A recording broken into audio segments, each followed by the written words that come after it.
At exactly 2:47 a.m. on March 15, Maria Santos pushed her cleaning cart through the mahogany doors of the corner office on the 47th floor of Chicago's Meridian Financial Building. She had done this same routine for 3 years, 5 nights a week, invisible to the executives who ruled from these glass towers during the day. But on this particular Tuesday morning, as she stepped into the office of CEO David Hartwell, she would discover something that would shake the foundation of a billion-dollar empire and expose a conspiracy that had been stealing from the retirement dreams of 15,000 working families across America. What Maria found scattered across that pristine office floor wasn't just broken glass and crumpled papers. It was evidence of the largest pension fund theft in Chicago's history. $50 million, systematically stolen from teachers, firefighters, and municipal workers who had trusted their futures to a man they believed was fighting for them. This is the story of how a single mother earning $28,000 a year brought down a CEO worth $847 million. This is the story of courage, betrayal, and the dangerous price of speaking truth to power. Before we start this incredible story, please take a moment to like this video, subscribe to our channel, and let us know in the comments where you're watching from. We love hearing from our viewers around the world. Maria Santos had been invisible her entire life in America. When she arrived from El Salvador 8 years earlier, carrying nothing but a worn suitcase and the phone number of a distant cousin, she understood that survival meant staying unnoticed. She learned to move quietly through the world, to clean around conversations as if she weren't there, to become part of the furniture in the lives of people who would never know her name. At 34, Maria had perfected the art of invisibility. Every night at 11 p.m., she would kiss her 12-year-old daughter Isabella goodbye, promising to be home before she woke for school.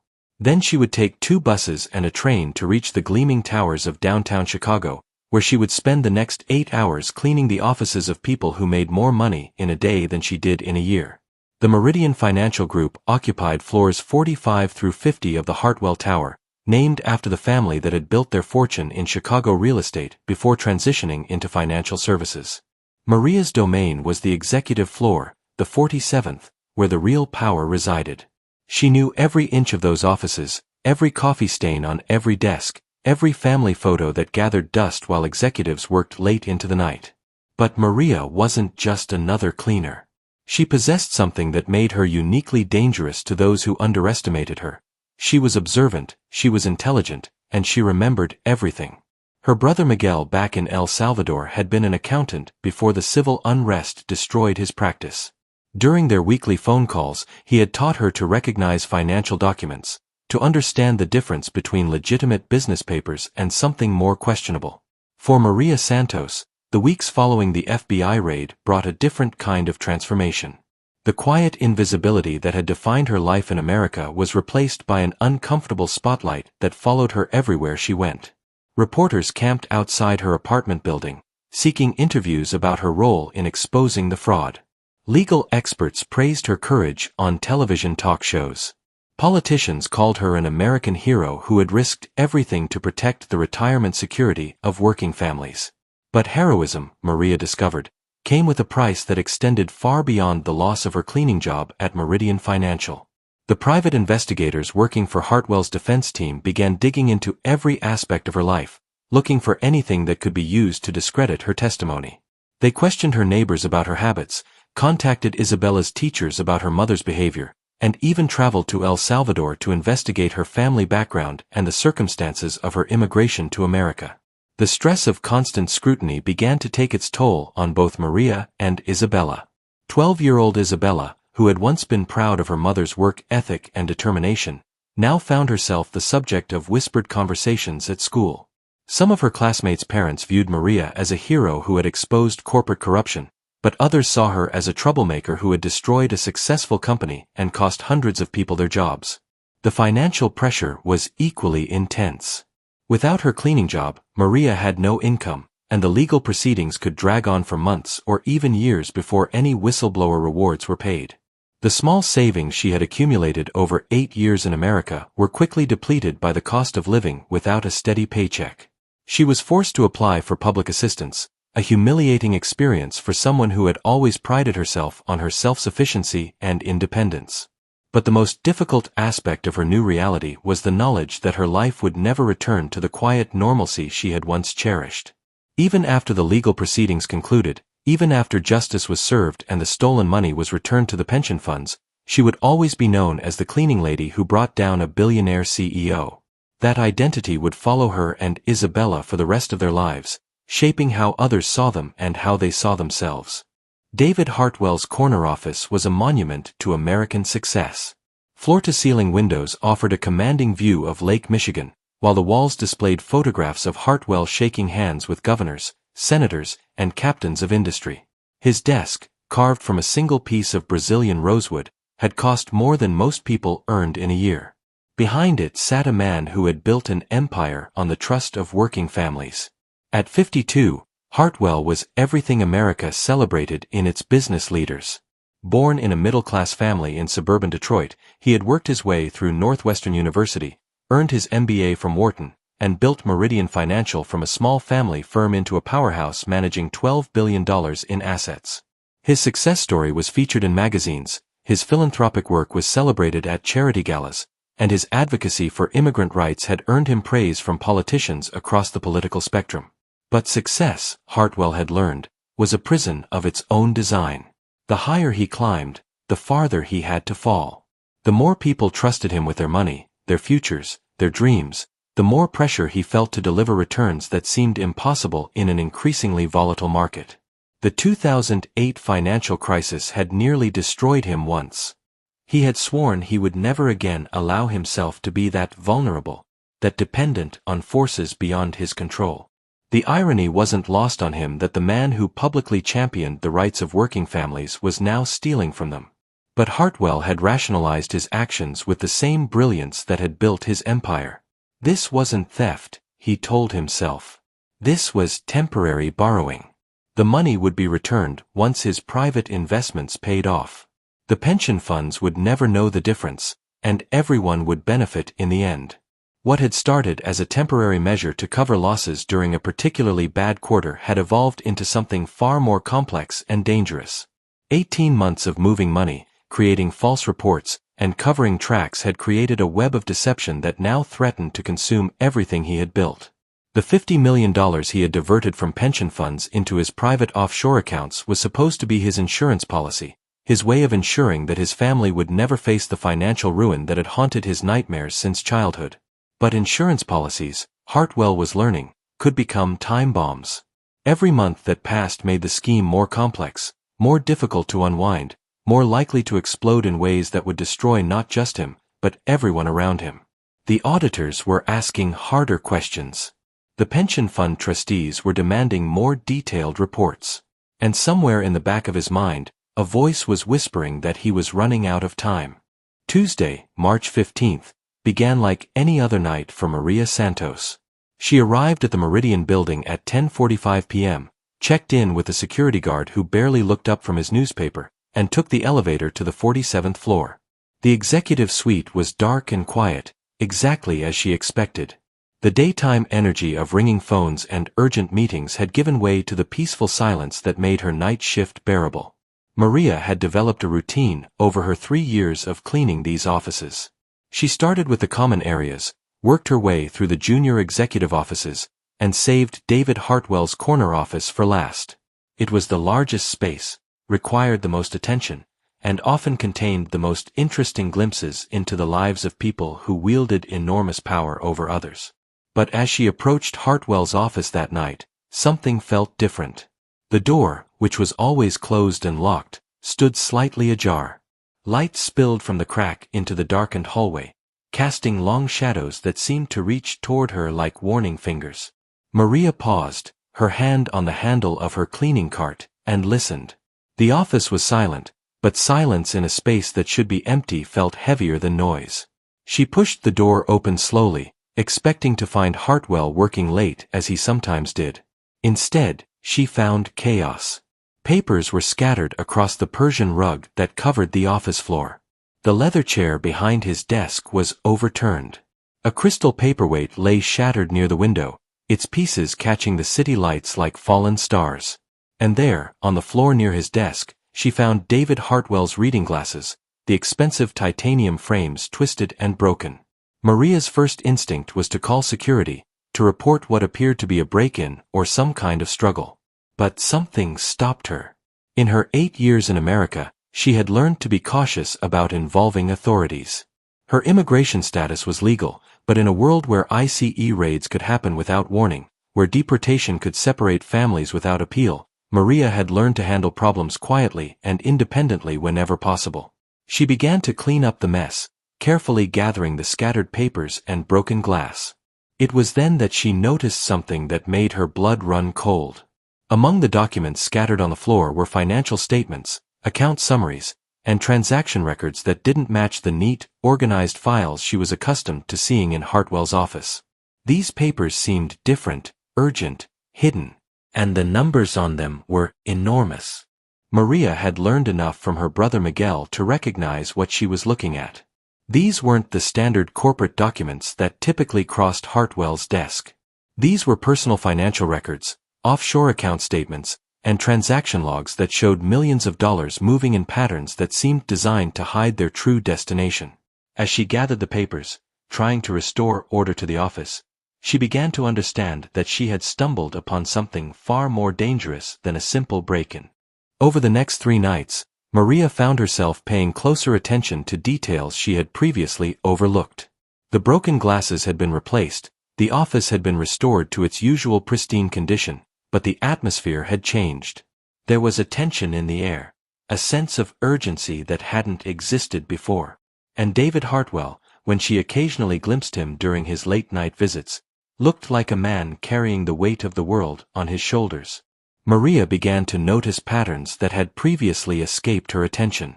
Hartwell was staying later, making more phone calls, and generating more paperwork that needed to be shredded. The trash in his office, which had once contained the usual corporate detritus of coffee cups and meeting notes, now regularly included partially destroyed financial documents, torn photographs, and shredded correspondence that seemed too important to discard so carelessly. It was on Friday night, March 18th, that Maria made the decision that would change everything. Instead of simply emptying Hartwell's trash and moving on, she began to examine what he was throwing away. Piece by piece, she started to reconstruct the documents that Hartwell had attempted to destroy. What she found was a roadmap to one of the most sophisticated pension fund fraud schemes in American history. The documents revealed a complex web of transactions that had systematically diverted money from the pension funds of teachers, firefighters, and municipal workers into a series of offshore accounts controlled by Hartwell and his associates. The scheme had been running for 18 months, during which time $50 million had been moved out of the pension funds and into private accounts in the Cayman Islands, Switzerland, and Singapore. But the documents revealed more than just the mechanics of the theft. They showed the human cost of Hartwell's actions. The pension funds that had been raided were not abstract financial instruments. They represented the retirement security of 15,000 working families. Teachers who had spent their careers educating children, firefighters who had risked their lives protecting communities, municipal workers who had dedicated themselves to public service. All of them had trusted their futures to a man who was systematically stealing from them. Maria understood the significance of what she had discovered, but she also understood the danger. She was an undocumented immigrant, a single mother with no legal training and limited English skills. Who would believe her word against that of one of Chicago's most prominent business leaders? And even if someone did believe her, what would happen to her and Isabella if she became involved in a scandal of this magnitude? But as she sat in her small apartment that weekend, looking at her daughter doing homework at their kitchen table, Maria realized that she couldn't ignore what she had learned. Isabella was the same age as some of the children whose parents' retirement funds were being stolen. The teachers whose pension money was sitting in Hartwell's offshore accounts were the same teachers who were trying to give Isabella the education that would lift her out of poverty. How could Maria stay silent when she knew that her silence was enabling the theft of their futures? The decision to act didn't come easily to Maria Santos. For 3 days, she carried the weight of what she knew, feeling it grow heavier with each passing hour. She found herself unable to sleep, unable to eat, unable to focus on the simple routines that had structured her life for years. The knowledge that she possessed evidence of a $50 million crime was like carrying a live grenade, dangerous to hold but even more dangerous to throw. Maria had survived in America by avoiding confrontation, by staying invisible, by never challenging the powerful people who controlled her fate. Now she was contemplating an action that would make her the most visible person in Chicago, a whistleblower whose testimony could destroy one of the city's most prominent citizens. The rational part of her mind screamed warnings about the consequences: loss of employment, legal retaliation, possible deportation, and the destruction of the quiet life she had built for herself and Isabella. But there was another voice in her head, one that spoke with the moral clarity she had learned from her mother in El Salvador. It was the voice that had taught her the difference between right and wrong, between courage and cowardice, between protecting yourself and protecting others who couldn't protect themselves. This voice reminded her that 15,000 families were depending on money that David Hartwell had stolen, that teachers and firefighters and municipal workers were going to discover that their retirement security had been destroyed by the greed of a man they had trusted. On Monday, March 21st, Maria made a decision that would change her life forever. She would not simply report what she had found to the authorities. She would first gather more evidence, document the full scope of the crime, and build a case so strong that it couldn't be dismissed or ignored. She would use her invisibility as a weapon, her access to Hartwell's office as an opportunity to uncover the complete truth about what he had done. That night, instead of simply cleaning Hartwell's office, Maria began to systematically photograph every document she could find. Using an old cell phone that Isabella had given her for emergencies, she captured images of account statements, transaction records, correspondence with offshore banks, and internal memos that detailed the mechanics of the fraud. She worked quickly and quietly, always listening for the sound of elevators or footsteps that might indicate someone was coming. What she discovered over the next week was even worse than she had initially realized. The $50 million she had first identified was only the beginning. Hartwell's scheme had multiple layers, involving not just the direct theft of pension fund money, but also the creation of fake investment reports, the bribery of auditors, and the systematic falsification of records that were provided to pension fund trustees. The total amount stolen was closer to $75 million, and the conspiracy involved at least 6 other people in positions of authority within Meridian Financial. But the most chilling discovery came on Thursday night, when Maria found a document that made her realize just how much danger she was in. It was a security assessment prepared by a private investigation firm, detailing the backgrounds and potential vulnerabilities of all employees who had access to sensitive areas of the building. Maria's name was on the list, along with a detailed profile that included her immigration status, her financial situation, and even information about Isabella's school and activities. The document made it clear that Hartwell and his associates were aware of her presence, aware of her access to their offices, and aware of the potential threat she represented to their operation. The final paragraph of the assessment was particularly ominous. Subject represents moderate security risk due to access and financial motivation. Recommend enhanced monitoring and contingency planning for potential compromise of sensitive information. David Hartwell was a man who had built his fortune on his ability to read people, to anticipate their actions, and to stay one step ahead of potential threats. As the pressure mounted from auditors, investors, and pension fund trustees, he had become increasingly paranoid about the security of his operation. Every employee, every vendor, every person who had access to his offices was now a potential threat to be monitored and managed. It was this paranoia that led him to commission the security assessment that had so frightened Maria. But the report had also identified her as more than just a potential threat. The investigators had noted her unusual behavior patterns, the extra time she spent in his office, the careful way she handled documents, and the fact that she sometimes seemed to be paying attention to conversations and materials that should have been invisible to someone in her position.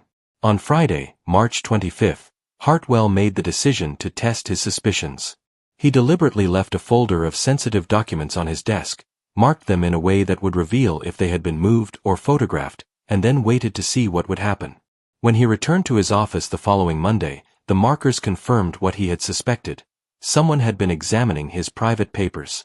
The trap was set with the precision of a man who had spent his career manipulating financial markets. Hartwell began leaving progressively more sensitive documents in his office, each one marked with invisible indicators that would reveal any unauthorized access. He installed a hidden camera in his office, positioned to capture anyone who approached his desk. And he began staying later, arriving earlier, and varying his schedule in ways designed to catch his spy in the act. But Maria Santos was not the simple, unsophisticated immigrant that Hartwell had assumed her to be. Her years of survival in America had taught her to be cautious, observant, and always alert to danger. She had noticed the subtle changes in Hartwell's behavior, the way he seemed to be watching her more closely, the fact that documents on his desk were arranged in patterns that seemed too neat, too deliberate. It was this awareness that saved her when Hartwell finally decided to confront her directly. On Wednesday night, March 30th, as Maria was photographing what she hoped would be the final pieces of evidence she needed, she heard the distinctive sound of the elevator arriving at the 47th floor. She had less than 30 seconds to hide the documents, turn off her phone, and resume her normal cleaning routine before Hartwell walked through his office door. The confrontation that followed was unlike anything Maria had ever experienced. Hartwell didn't raise his voice, didn't make threats, didn't even acknowledge directly what he knew she had been doing. Instead, he spoke to her in the calm, measured tones of a man who was accustomed to getting what he wanted through the careful application of pressure and persuasion. He told her that he had been impressed by her work ethic, her dedication to her job, and her obvious intelligence. He said that he had been considering offering her additional responsibilities, perhaps a promotion to a supervisory position that would come with a substantial increase in salary. He mentioned that he knew how difficult it must be to raise a daughter alone, how expensive it was to provide the kind of education and opportunities that every parent wanted for their child. And then, without ever directly stating what he was offering, he made it clear that her cooperation, her discretion, and her continued loyalty would be rewarded in ways that could transform her life and Isabella's future. The alternative, while never explicitly stated, was equally clear. Those who couldn't be trusted with sensitive information had no place in his organization. Maria understood the offer and the threat. She also understood that she had reached the point of no return. Either she would accept Hartwell's money and become complicit in his crimes, or she would reject his offer and face the consequences of her defiance. There was no middle ground, no way to simply return to her old life of invisibility and quiet survival. That night, Maria Santos walked home through the empty streets of Chicago carrying the weight of an impossible choice. In her purse, she had evidence of a crime that had stolen the retirement security from 15,000 working families. In her memory, she had the sound of David Hartwell's voice offering her a path to financial security that would ensure Isabella's future. And in her heart, she had the knowledge that whatever decision she made would change their lives forever. The walk from the bus stop to her apartment had never seemed longer. Each step carried her further from the world of corporate towers and executive suites, deeper into the neighborhood where she had built a quiet life of dignity and hope. Here, in the small apartment she shared with Isabella, surrounded by the simple possessions they had accumulated over 8 years in America, Maria faced the most important decision of her life. Isabella was already asleep when Maria arrived home, her school books scattered across the kitchen table where she had been doing homework. At 12 years old, she had inherited her mother's intelligence and determination, but she had also inherited the dreams that only seemed possible in America. She wanted to be a doctor, to help people the way her mother helped families by keeping their workplaces clean and organized. She studied hard, earned good grades, and trusted that her mother would find a way to make those dreams come true. Looking at her sleeping daughter, Maria understood the full weight of what David Hartwell had offered her. The promotion he had hinted at, the increased salary, the promise of opportunities for advancement, all of it could provide Isabella with advantages that Maria had never imagined possible. Private school, college tuition, the kind of security that would ensure she never had to clean offices at night to support her family. But Maria also understood the price of accepting that offer. She would become complicit in a crime that was stealing from people just like her, working families who had trusted their futures to a man who saw their retirement savings as his personal piggy bank. Teachers who earned modest salaries but had faithfully contributed to their pension funds, believing that their money was being managed by honest professionals.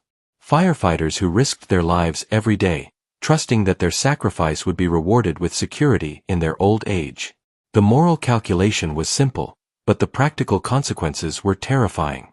If she rejected Hartwell's offer and proceeded with her plan to expose his crimes, she would be challenging one of the most powerful men in Chicago. She would be risking not just her job, but her safety, her immigration status, and Isabella's future. She would be trading the certainty of poverty for the possibility of justice, with no guarantee that justice would prevail. Maria spent the rest of that night sitting at her kitchen table, staring at the evidence she had gathered over the past 2 weeks. Photographs of financial documents, transaction records, correspondence that detailed the systematic theft of millions of dollars. In the morning, she would have to decide whether to turn this evidence over to the authorities or to destroy it and accept Hartwell's offer of silence and complicity. As dawn broke over Chicago, illuminating the city where she had built a new life for herself and her daughter, Maria Santos made her choice. She would not be bought, she would not be silenced, and she would not allow David Hartwell to continue stealing from the working families who had trusted him with their futures. Whatever the consequences, she would tell the truth. Thursday, March 31st, was the day that would later be remembered as the beginning of the end for David Hartwell's empire. Maria Santos woke up early, before Isabella's alarm clock had a chance to ring, and sat at her kitchen table with a cup of coffee and a decision that would change everything. She had spent the night thinking about courage, about the difference between being brave and being foolish, about the responsibility that comes with knowledge of wrongdoing. The first call she made was to her brother Miguel in El Salvador. She told him about what she had discovered, about the evidence she had gathered, and about the choice she was facing. Miguel, who had lost his own accounting practice to corruption and violence, listened carefully and then gave her the advice that would guide her through the difficult days ahead. Sister, you cannot control what happens to you when you tell the truth. You can only control what happens to your soul when you don't.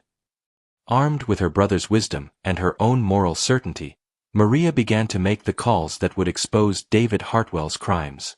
But she didn't call the police, didn't call the FBI, didn't call any of the government agencies that might have been expected to handle a case of this magnitude.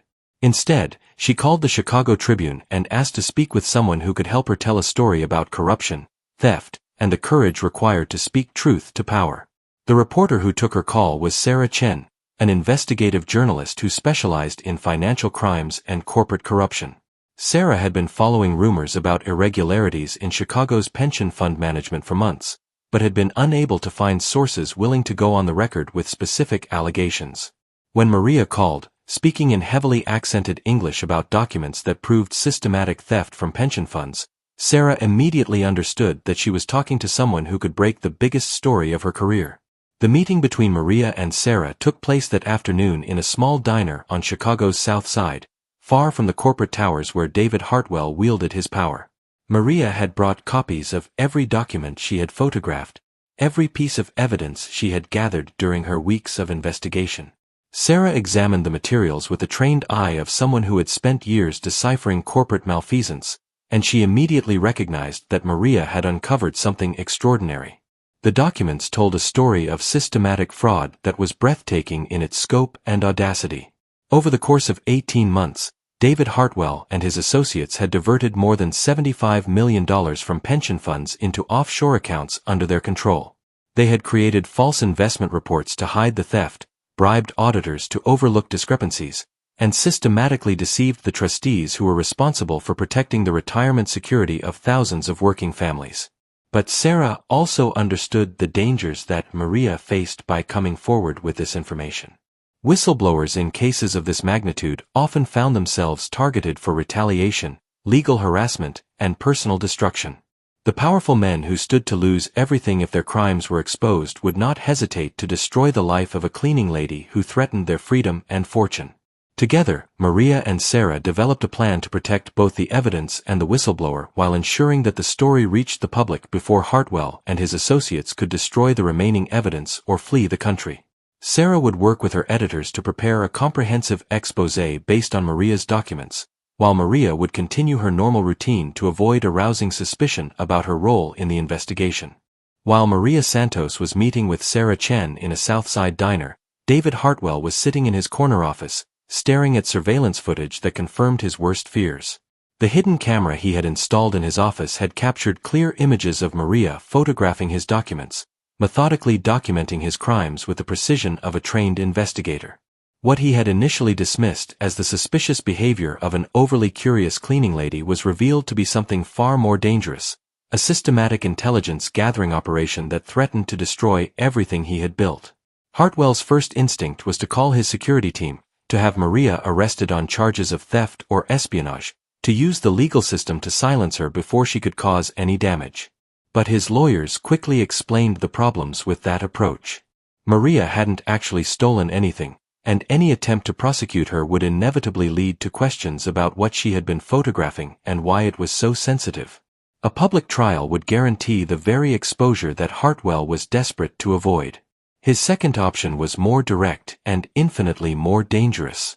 The private investigators who had prepared the security assessment on Maria had made it clear that she represented a threat that needed to be eliminated.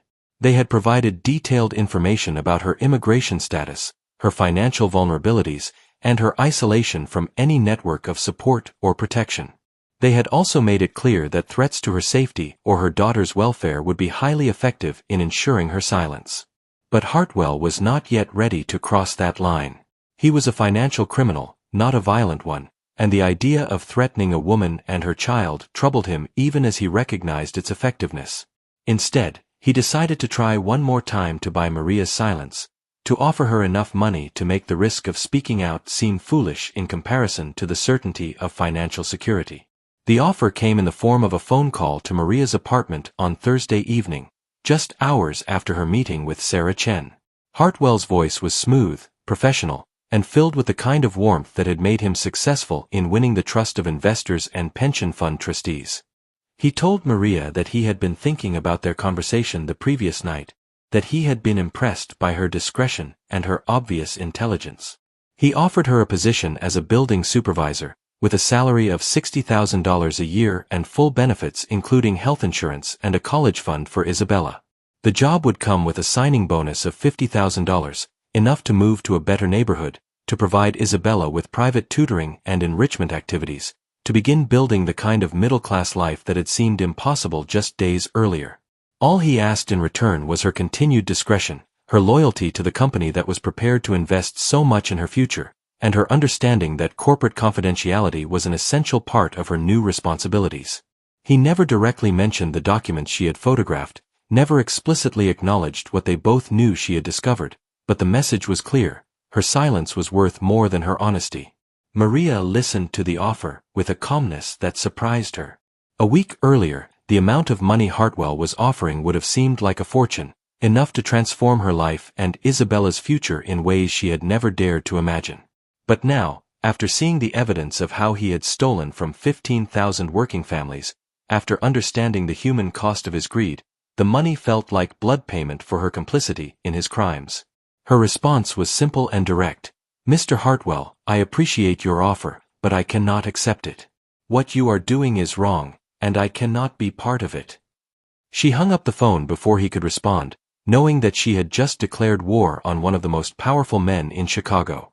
Friday, April 1st, was not a day for April Fool's jokes in the Chicago financial district.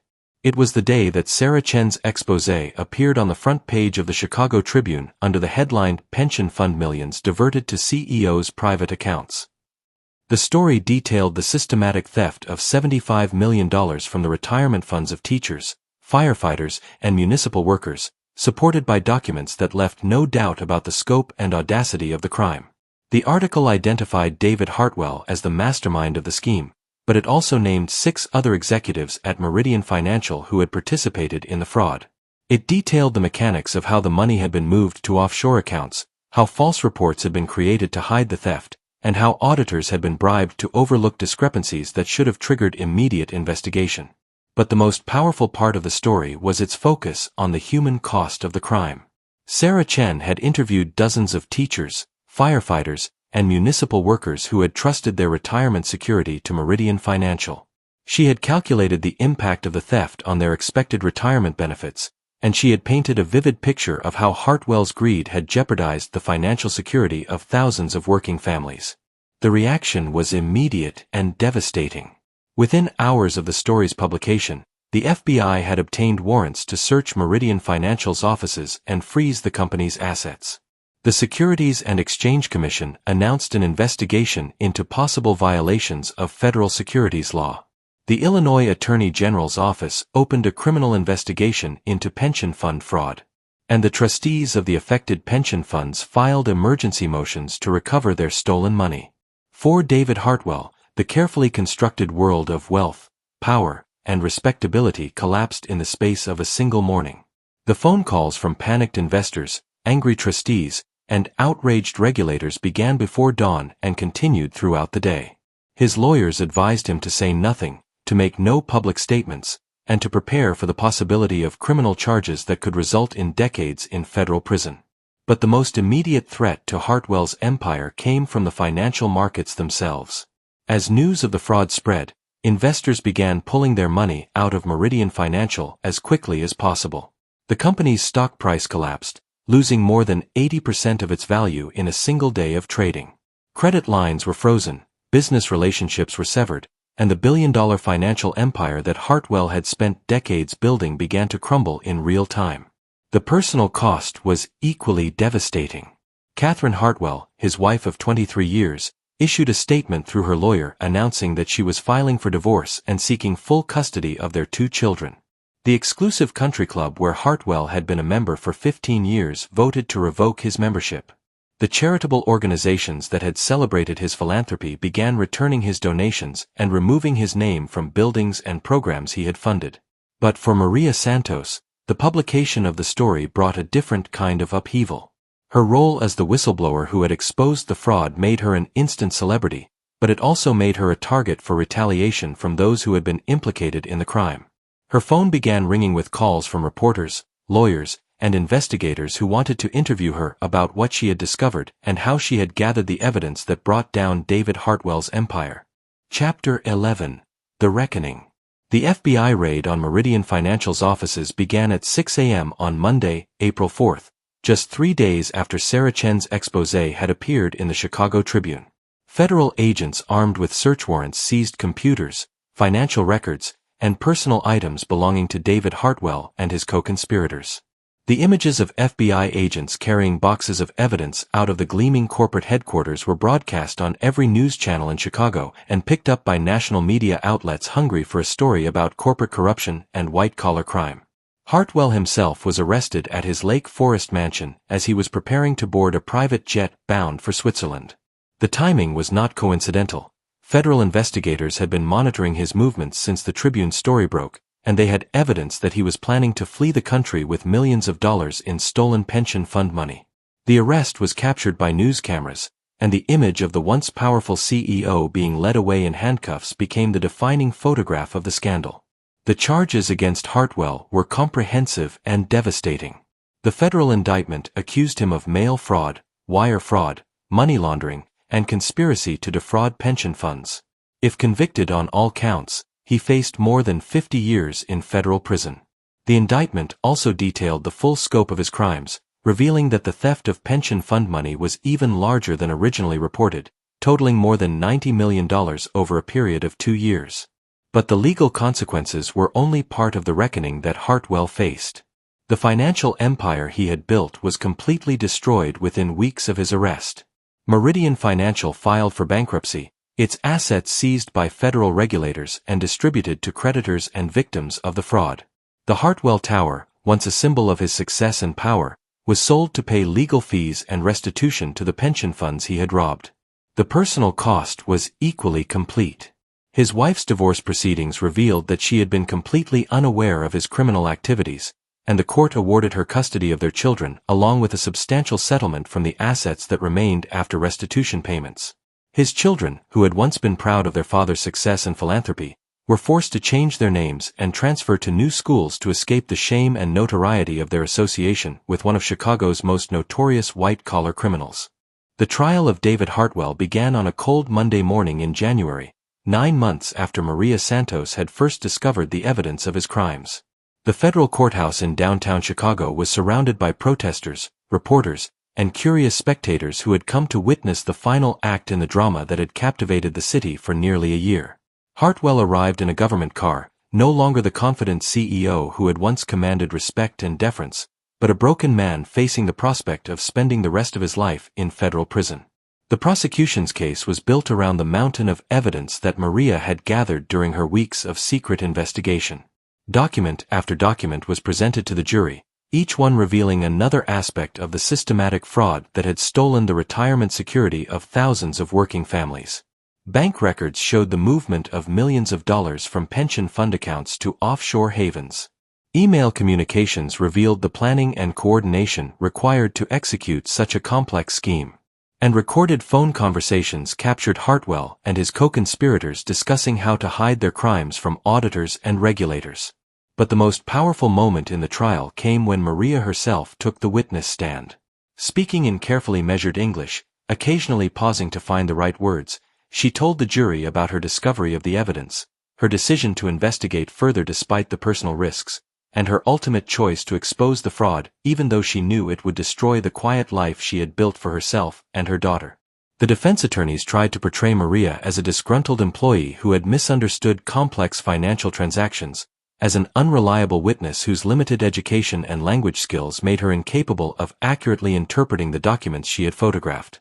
They suggested that she had been motivated by the possibility of a financial reward rather than by genuine concern for the victims of the alleged fraud. But Maria's testimony was unshakable.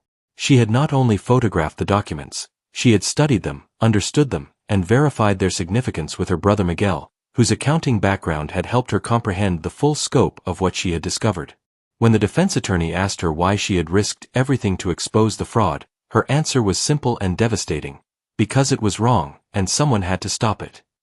The trial lasted 6 weeks, during which time the prosecution presented evidence of the complete destruction of David Hartwell's criminal enterprise. Expert witnesses explained how the stolen money had been moved through a complex network of offshore accounts designed to hide its true destination. Victims testified about the impact of the fraud on their retirement plans and their families' financial security. And former employees of Meridian Financial described the culture of fear and intimidation that had allowed the scheme to continue for so long without detection. When the jury returned its verdict after 3 days of deliberation, there was no surprise in the courtroom. David Hartwell was found guilty on all counts: fraud, conspiracy, money laundering, and racketeering. The judge sentenced him to 25 years in federal prison without the possibility of parole, ensuring that he would spend the rest of his life paying for his crimes against the working families who had trusted him with their futures. The co-conspirators who had helped Hartwell execute his scheme received sentences ranging from 5 to 15 years, and all were ordered to pay restitution to the pension funds they had helped rob. The total amount recovered from the criminal enterprise exceeded $100 million, enough to fully restore the retirement benefits of every worker whose money had been stolen. 2 years after David Hartwell's conviction, the city of Chicago had moved on to other scandals and other stories, but the impact of his crimes continued to reverberate through the lives of everyone who had been touched by his fraud. The pension funds that had been robbed were fully restored, their beneficiaries' retirement security protected by the restitution payments that had been recovered from Hartwell's criminal enterprise. New regulations had been implemented to prevent similar frauds in the future, and the oversight of pension fund management had been significantly strengthened. For Maria Santos, the aftermath of her decision to expose Hartwell's crimes brought both vindication and continued struggle. The federal government's whistleblower reward program had provided her with a payment of $2 million, recognition of her crucial role in exposing a massive fraud and recovering stolen funds. The money was enough to provide financial security for herself and Isabella, to purchase a modest home in a good neighborhood, and to establish a college fund that would ensure her daughter's educational dreams could become reality. But money could not restore the simple, quiet life that Maria had lost when she chose to speak truth to power.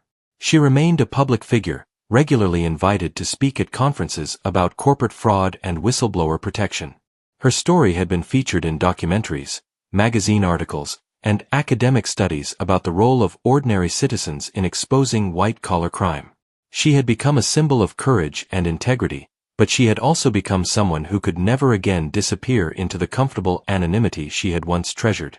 The psychological cost of her transformation from invisible cleaning lady to celebrated whistleblower was something that Maria struggled with daily. She had never sought fame or recognition. She had simply tried to do what she believed was right. The constant attention, the speaking engagements, the interviews and photo shoots all felt foreign to someone who had spent years perfecting the art of being overlooked and ignored. Isabella, now 14 years old, had adapted better to their changed circumstances than her mother had initially expected. The girl who had once worried about her family's financial security now attended a private school where her mother's courage was viewed as heroic rather than troublesome. She had inherited Maria's intelligence and determination, but she had also inherited a sense of social responsibility that had been shaped by witnessing her mother's willingness to sacrifice personal comfort for the greater good. The restaurant that Maria had dreamed of opening became a reality 18 months after Hartwell's conviction. Isabella's Kitchen, specialized in Salvadoran cuisine, serving the comfort food of Maria's homeland to a diverse clientele that included many of the teachers, firefighters, and municipal workers whose retirement funds she had helped protect. The restaurant became more than just a business. It became a gathering place for working families, a symbol of the American dream realized through hard work, integrity, and the courage to stand up for what is right. David Hartwell, meanwhile, had disappeared into the federal prison system, serving his sentence at a medium-security facility in Pennsylvania. The man who had once commanded a billion-dollar empire now worked in the prison library, earning 40 cents an hour shelving books and maintaining computer systems. His wife had remarried and moved to California with their children, who had legally changed their names to escape the stigma of their father's crimes. The Hartwell name, once synonymous with success and philanthropy in Chicago, had become a cautionary tale about the corrupting influence of unchecked power and unlimited greed. The exposure of David Hartwell's pension fund fraud had consequences that extended far beyond the immediate circle of perpetrators and victims. The scandal had revealed systemic weaknesses in the oversight and regulation of pension fund management, leading to comprehensive reforms that affected financial institutions across the country. Federal regulators implemented new requirements for transparency and accountability in pension fund operations, and state governments strengthened their oversight of companies that managed public employee retirement systems. The legal precedent established by Hartwell's prosecution also had lasting impact on how white-collar crimes were investigated and prosecuted. The case demonstrated the importance of protecting whistleblowers who risked their careers and personal safety to expose corporate fraud. Congress passed new legislation strengthening whistleblower protections and increasing the financial rewards available to those who provided information, leading to successful prosecutions of financial crimes. Educational institutions began using the Hartwell case as a teaching tool in business schools, law schools, and ethics programs. The story of how a cleaning lady with limited formal education had exposed a sophisticated financial fraud became a powerful example of how ordinary citizens could play crucial roles in holding powerful institutions accountable. Maria's testimony and the evidence she had gathered were studied by students learning about corporate governance, financial regulation, and the moral obligations of individuals who discovered evidence of wrongdoing. The case also had profound effects on the immigrant community in Chicago and beyond. Maria's courage in coming forward despite her vulnerability as an immigrant had challenged stereotypes about the contributions that foreign-born residents made to American society. Her story became an inspiration to other immigrants who faced difficult choices about whether to report wrongdoing they had witnessed, demonstrating that speaking truth to power was both a right and a responsibility of American residents regardless of their citizenship status. Labor unions and worker advocacy groups embraced Maria as a symbol of the importance of protecting the retirement security of working families. Her willingness to risk everything to expose the theft of pension fund money resonated with teachers, firefighters, and municipal workers who understood that their financial security depended on the integrity of the institutions that managed their retirement savings. The reforms that followed Hartwell's prosecution were seen as vindication of their trust in Maria's courage and judgment. The media coverage of the case also sparked broader conversations about income inequality, corporate accountability, and the concentration of wealth and power in American society. The contrast between Hartwell's lavish lifestyle and Maria's modest circumstances highlighted the vast disparities that existed between corporate executives and the working families whose money they managed. The fact that a cleaning lady earning $28,000 a year had been the one to expose a billionaire's crimes became a powerful metaphor for the potential of ordinary people to challenge extraordinary corruption. Financial journalists and investigative reporters used the Hartwell case as an example of the importance of cultivating sources among workers who had access to sensitive information but were often overlooked by traditional enforcement mechanisms. The case demonstrated that some of the most valuable intelligence about corporate wrongdoing came from employees who were invisible to executives but had intimate knowledge of their operations and behavior. 5 years after David Hartwell's conviction, Maria Santos stood at the podium of a packed auditorium at Northwestern University, addressing an audience of business students, faculty, and community leaders who had come to hear her speak about corporate ethics and social responsibility. The woman who had once been invisible to the powerful executives whose offices she cleaned was now a respected voice on issues of accountability and integrity in American business. Her speech that evening focused not on the details of the fraud she had exposed, but on the broader lessons that could be learned from her experience. She talked about the importance of paying attention to the people who were often overlooked in corporate environments: the cleaning staff, security guards, maintenance workers, and other service employees who saw and heard things that executives assumed would remain private. She emphasized that these workers were not just invisible laborers, but potential guardians of corporate integrity who could play crucial roles in preventing and exposing wrongdoing. But Maria also spoke honestly about the personal cost of whistleblowing, the way that doing the right thing could disrupt and complicate the lives of those who chose to speak out. She acknowledged that not everyone was in a position to risk their livelihood and security to expose corporate crimes, and she emphasized the importance of creating systems and protections that would make it easier and safer for people to report wrongdoing without fear of retaliation. The audience that night included several pension fund trustees, regulatory officials, and corporate executives who had implemented reforms based on the lessons learned from the Hartwell case. They listened as Maria described the ongoing challenges facing working families who depended on pension funds for their retirement security, and the continuing need for vigilance and oversight to prevent future frauds. After her speech, Maria was approached by a young woman who introduced herself as a recent graduate student in accounting who had been inspired by Maria's story to pursue a career in forensic accounting and fraud investigation. The woman thanked Maria for demonstrating that ordinary people could make extraordinary differences in the fight against corporate corruption, and she promised to carry forward the lessons of integrity and courage that Maria's example had taught. Similar conversations had become routine for Maria over the past 5 years. Teachers, students, journalists, and activists regularly sought her out to discuss her experience and to learn from the choices she had made. Each conversation reminded her that her decision to expose David Hartwell's crimes had ripple effects that continued to influence and inspire others long after the immediate crisis had been resolved. Isabella, now 19 years old and a sophomore at the University of Chicago studying pre-law, had grown up understanding that her mother's courage had changed their lives in ways both challenging and rewarding.